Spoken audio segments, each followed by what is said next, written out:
gue ada di Sumarkon Mall Bekasi. Gue mau ngambil Z45 yang pre-order band 1. Jadi harusnya diambil tanggal 18, tapi ternyata sekarang udah di email untuk ngambil ya. Apa bisa kita ambil? Kita lihat nih, Samsung Store-nya yang di pinggir dekat Mako. Kita lihat. Nah, ini kita udah ada di Samsung Experience Store yang di Sumarkon. Mungkin sambil ngelihat emasnya untuk buka dan unboxing adalah gue ceritain dulu. Ini gue unboxing di batch pertama untuk pre-order. Janjinya itu dari Samsung online store ya, jadi gue di online store tidak di toko, untuk dikirim delivery tanggal 19, tapi ternyata memang lebih cepat. Ini gue tanggal 14 sudah bisa dapat unitnya. Yang gue pre-order tuh yang seri 256, tapi yang special color ya, yang biru yang ada garis pinggir side-nya itu hitam, dan satu lagi untuk case-nya, official case yang ada S Pen untuk fold-nya. Nah, sambil karena udah banyak ya untuk review orang unboxing segala macam, gue mau cerita sedikit aja pengalaman dengan Samsung online pre-order. Jadi dari gue bukan user lama Samsung ya, tapi lumayan lah, dari S21 Ultra tuh udah pre-order, dan itu biasanya gue kirim ke rumah. Tetapi dari pengalaman S21 dan S22 yang ternyata kalau kita kirim ke rumah itu, gue tinggal di daerah Bekasi, jadi agak lambat ya menurut gue. Jadi kalau kita kirim ke rumah sekitar 2-3 minggu telat. Bahkan yang S22 Ultra itu gue sampai dapat kompensasi dari Samsungnya, itu dapat 500.000 voucher untuk beli aksesoris Samsung dan charger yang 25 watt ya. Nah, sejak si Fold 4 gue sudah coba untuk ambil di toko, dan memang dari pengalaman sudah itu antara 5 hari sampai yang Fold tuh 5 hari. Nah, ini 4 hari, ini lebih ya, ini 6 hari malah ya. 13-14 itu 6 hari dari tanggal pengiriman yang dijanjikan oleh Samsung untuk bisa delivery ke kita. Nah, itu jadi mungkin kalau teman-teman yang berminat untuk pre-order Samsung ke depannya bisa pilih kali ya pengambilan di toko. Ini gue termasuk dapat emasnya yang baik nih, nggak banyak nawarin. Tadi sebelum gue ya, nih orang yang lain, pramuniaga yang lain tuh sempat nawarin yang kayak asuransi tambahan segala macam, cuman gue memang nggak terlalu tertarik untuk itu karena ada sedikit kurang mengenakan juga dengan pengalaman klaim di Samsung.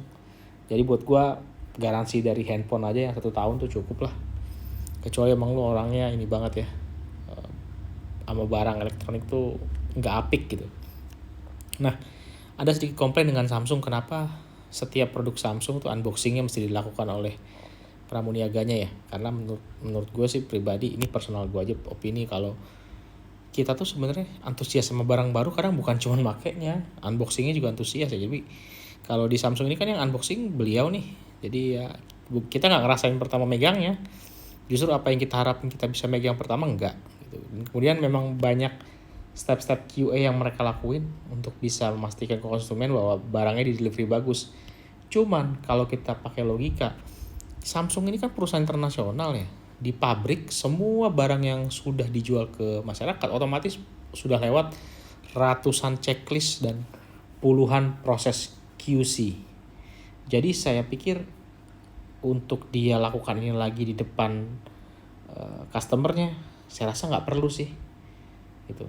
Apa nilai tambahnya gitu? Apakah dia memastikan apa yang dilakukan pabrik tidak lebih baik? Itu komplain saya buat Samsung Indonesia. Kenapa mesti begini prosedurnya gitu loh. Nah, lebihnya kalau kalian beli di rumah dan diantar ke rumah oleh Samsung Store, itu tidak di unboxing. Jadi pengalaman unboxingnya memang lebih menarik kalau di rumah. Hanya mungkin dapat unitnya biasanya lebih lambat dibanding yang pre-order dan ambil di toko. Nah, kalian bisa lihat tuh semua dicobain. Jadi minimal tuh nggak ada ya pengalaman pertama buat user buat ngerasain handphone yang masih di wrap sama plastik atau yang masih dinyalain welcome gitu ya, sampai suara dicoba. Saya pikir apa yang dilakukan pabrik Samsung di Jababeka sudah jauh lebih baik dari sekedar formalitas seperti ini ya. Jadi pengalaman kita pakai hal-hal yang baru pun jadi nggak ngerasa baru. Ya itu aja sih. penting nggak penting, cuman buat beberapa orang termasuk gue sih, gue ngerasa ngeletekin plastik pertama tuh lebih penting dari sekedar cuma pakai handphone. Ya kalau pakai ya 2-3 hari ya udah gitu, rasanya sama aja. Cuman dengan kita bisa unbox pertama itu lebih baik sih. Tapi gue salut sama masnya ini, dia tidak nawarin gue asuransi dan segala macam. Tadi sebelumnya dengan pramuniaga yang lain, gue denger sih ada bapak-bapak yang juga ngambil handphone yang sama kayak gue gini, ditawarin macam-macam. Lalu untuk kesimpulan, apakah kalian wajib harus upgrade ke Volt 5? Kalau kalian user Volt 3 dan Volt 4, kalau cuma cari fitur, gue rasa enggak. Lu gak harus upgrade ke Volt 5. Tapi buat kalian yang antusias untuk bisa ngerasain setiap produk barunya Samsung, sama lah ya, dua brand besar tuh ya, Apple dan Samsung kan, walaupun mirip-mirip kadang produk barunya, cuman ada rasa apa ya, ya kita harus cobalah produk mereka. Jadi salah satu customer yang menikmati apa yang mereka buat, ya kalian silakan upgrade kalau memang itu tidak jadi patokan buat kalian.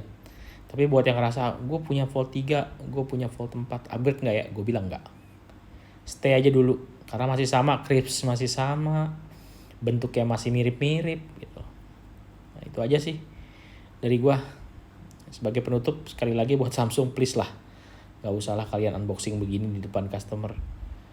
Kayaknya pabrik Samsung yang sangat super canggih itu udah melakukan QC dengan ratusan checklist dan puluhan quality control yang lebih baik daripada hanya sekedar gimmick jualan dengan mencoba segala sesuatu yang ada di handphonenya berjalan normal. Oke. Ya kan kelihatan nggak penting kan ya, garis-garis gitu. Ini bisa coba sendiri di rumah lah. Lagian ini handphone kan ini ada asuransinya dan ada garansi 1 tahun. Toh juga seandainya mati, gue sih belum pernah ya, pas dicoba gini terus bermasalah, apakah akan diganti, pertanyaannya.